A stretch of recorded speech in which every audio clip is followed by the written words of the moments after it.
Have you ever wanted to talk about your childhood in English, but then suddenly felt unsure about the past tense? Yes, that happens to so many learners.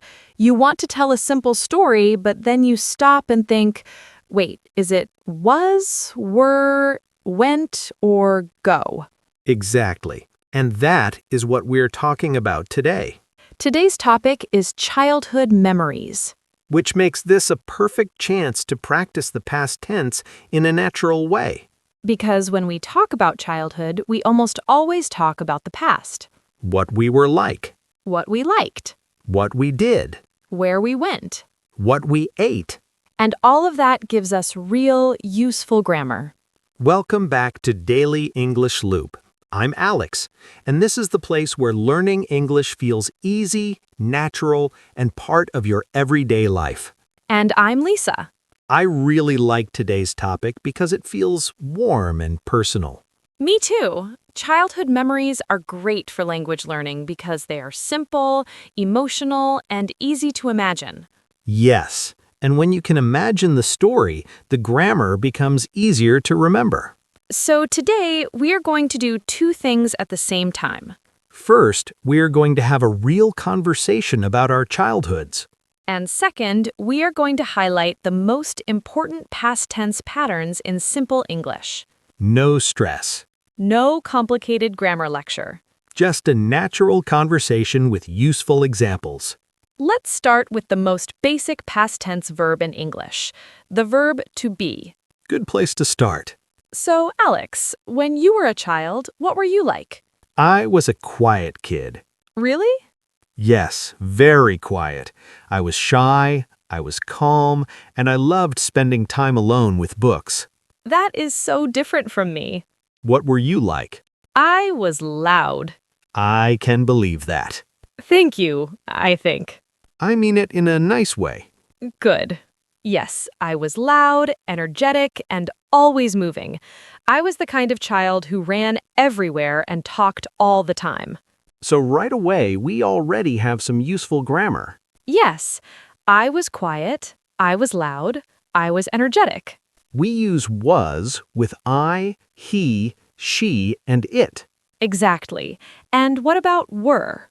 We use were with you, we, and they. So I can say, my friends were very playful. And I can say, we were in the same class. Very useful. Was and were are simple, but they are everywhere when we talk about the past. Especially when we describe people, feelings, and situations. For example, I was happy, the weather was cold, we were tired, or they were late. Exactly. Okay, let's keep going. We talked about what we were like. Now let's talk about what we did for fun. When I was a child, I read a lot. A lot. A lot. I read comic books, adventure stories, and anything I could find at home. That sounds very on brand for you. I think so too. I also watched cartoons on Saturday mornings. I definitely watched cartoons too. Did you? Of course, but I spent much more time outside than you did. I'm not surprised. I played outside almost every day. I climbed trees, jumped rope, and rode my bike with my friends. That sounds like a very active childhood. It was. I had so much energy. So now we have another important grammar point, regular verbs. Yes, verbs like played, climbed, jumped, watched, and listened. These are regular because we usually form the past tense by adding ed. Play becomes played. Jump becomes jumped.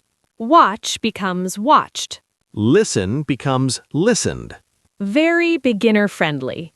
Yes, this is one of the nicest grammar rules in English. Not every rule is nice, though. Unfortunately, no. Because then we have irregular verbs. The rebels. Exactly. The verbs that do whatever they want. So let's talk about a few common ones. Lisa, what did you eat a lot when you were a kid? I ate noodles all the time. Good example. Yes, not eated. Never eated. The verb is eat, but the past tense is ate. And that is one of the most common irregular verbs in English. Another one is drink. As a child, I drank a lot of milk. I drank a lot of juice. So again, not drinked. Never drinked. Drink becomes drink. And of course, one of the biggest irregular verbs is go. Yes. Where did you go on weekends when you were little? My family and I went to the park a lot. We went to my grandparents' house almost every Sunday, So go becomes went.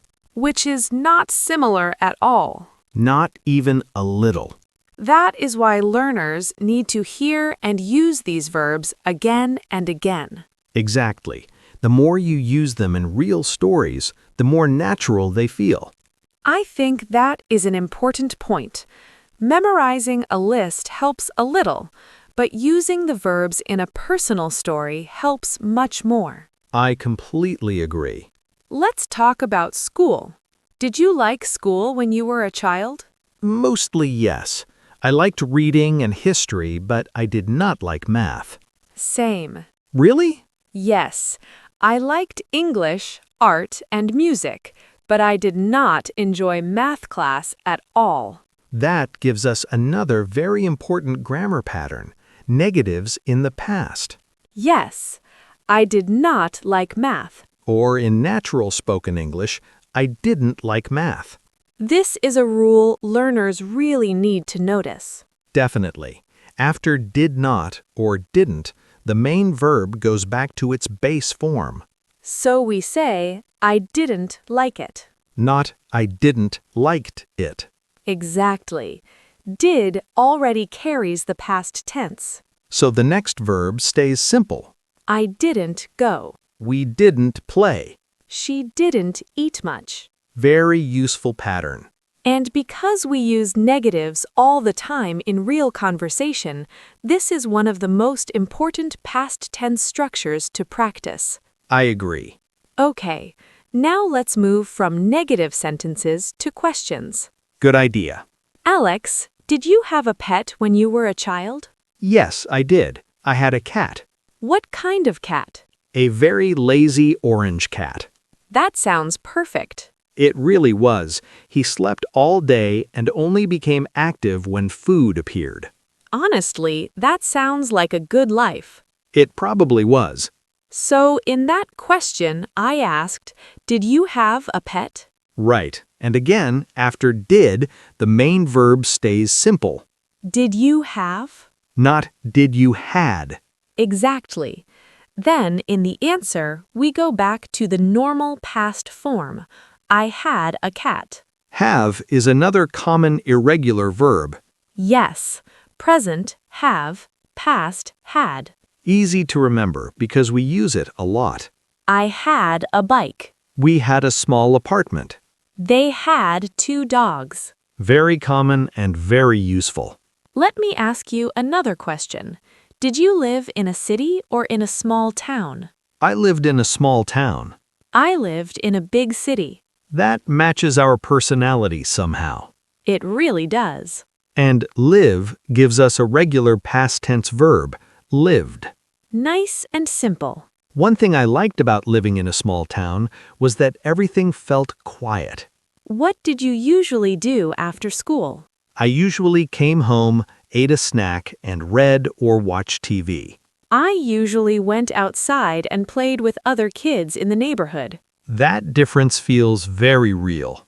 Yes, some children love quiet activities and some love noisy ones. Speaking of activities, what did you make when you were a kid? Did you like making things? Yes, I made a lot of messy art projects. Good verb. Very good verb. The base form is make, but the past tense is made. Another important irregular verb. I made drawings, paper animals, and strange little houses out of cardboard. That sounds creative. What about you? I made Lego spaceships. Of course you did. Huge ones. Naturally. My bedroom floor was full of them. I feel like your childhood room was either very quiet or completely covered in books and Lego pieces. That is an accurate description. Good. I know you well. Another useful irregular verb is see. Lisa, what was a movie you saw many times as a child? I saw Toy Story more than once. Great example. See becomes saw. Yes, not seed. Definitely not seed. And that is one learners hear all the time. I saw a movie. I saw my friend yesterday. We saw something funny. Exactly. Let's talk about one more very tricky verb, read, Ah, yes, the confusing one. because the spelling stays the same in the present and the past. But the pronunciation changes. Right. Today, I read a book. Yesterday, I read a book. Same spelling, different sound. And that can feel strange for learners. But the more you hear it in real context, the easier it becomes. That is true for so much English, honestly. Yes, repetition matters. Let's pause for a moment and review what we have covered so far. Good idea. First, we use was and were to describe people and situations in the past. I was shy. They were noisy. Second, regular verbs usually take ed. Played, climbed, watched, listened, lived. Third, many common verbs are irregular. Eat becomes ate. Drink becomes drank. Go becomes went. Have becomes had. Make becomes made. See becomes saw. Fourth, negatives in the past use didn't plus the base verb. I didn't like math. We didn't go out. Fifth, questions in the past use did plus the base verb. Did you have a pet? Did they live nearby? That is already a lot of useful grammar. And the nice thing is, we are learning it through real memories, not random examples. Which makes it more human. Exactly. Let's keep going with a few more childhood questions. What was your favorite toy? I had a jump rope, some dolls, and a small toy kitchen, but I think my favorite was my bike. Makes sense. You loved movement. Always. What about you? My favorite things were books, Lego, and my little radio. Your little radio feels very specific. Yes, I listened to music on it all the time. That is such a nice memory. It is. I remember sitting near the window in the afternoon and listening to songs while reading. That sounds peaceful. It was. What about food? We already talked about noodles and juice, but what did you really love? I loved macaroni and cheese. Classic. What about you? I loved ice cream, noodles, and fried rice. That sounds like a strong menu. Thank you. Did you eat vegetables happily? No, I did not. Honest answer. Very honest. I didn't like most vegetables when I was little. Same. I ate them because I had to, not because I wanted to. Another great real-life example of negative past tense. I didn't like vegetables. Yes, very useful sentence for many children probably. And probably for some adults, too. True. What about childhood fears? Were you afraid of anything? I was afraid of the dark for a while. I was afraid of speaking in front of the class. Really? Yes, I was very shy, remember? True, that fits. What were you afraid of besides the dark? Big dogs. That is understandable. I like them now, but when I was small, they seemed enormous. That gives us another useful pattern. I was afraid of. Yes, very natural English. Childhood memories are full of these helpful little expressions. That is why this topic is so good for learners. You can talk about who you were, what you liked, what you feared, what you did, and what happened. All with simple grammar and very common vocabulary. Before we finish, I want to ask one last question. What is one childhood memory that still makes you smile? I remember summer evenings when I played outside with my friends until it got dark. We laughed so much, and we never wanted to go home. That is a beautiful memory. What about you? I remember rainy afternoons when I stayed inside, read adventure books, and sat next to my cat. That is a very Alex memory. I know. I think both memories show something important. Childhood stories do not need to be dramatic to be meaningful. Very true. Simple stories are often the best ones. And they're perfect for English practice. Exactly. So now it is the listener's turn. Yes, we want you to practice the past tense with your own childhood memories. You can keep it very simple. I was shy.